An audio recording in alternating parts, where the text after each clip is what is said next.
tungkol sa mga programa ng kasalukuyang administrasyon dito sa Mr. President on the Go. Una nga po dyan mga kababayan, pinuri ni Pangulong Ferdinand R. Marcos Jr. yung mga miyembro ng Philippine Robotics National Team o PRNT sa isang pagtatagpo sa Malacanang matapos ang kanilang tagumpay sa iba't ibang pandaigdigang kompetisyon sa robotics noong 2025 at even ngayong 2026.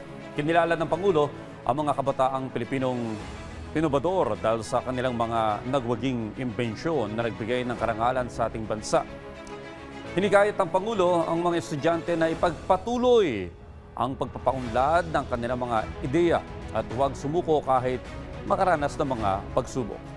Rin sa Pangulo ang ilang makabagong proyekto kabilang SILAX, isang assistive mobility device para sa mga batang mayroong pong cerebral palsy. Ang Tuklas, isang teknolohiyang tumutulong sa paghanap at pagdodokumento ng mga cultural artifact. At ang Francis, isang AI-powered companion robot na makatutulong sa mga tahanan at sa pagtukoy ng mga emergency.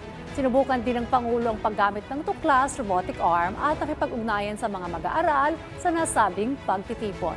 Binubuo ang Philippine Robotics National Team ng mga mag-aaral mula sa iba't ibang bahagi ng bansa na nagkakampyon sa mga pandaigdigang patimpalak sa robotics and innovation.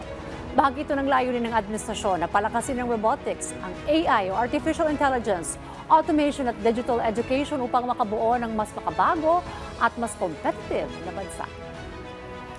At yan po muna ang ating update ngayong umaga. Abangan ang susunod nating tatalakayin patungkol sa mga aktibidad at programa ng kasalukuyang administrasyon dito lamang sa Mr. President on the Go.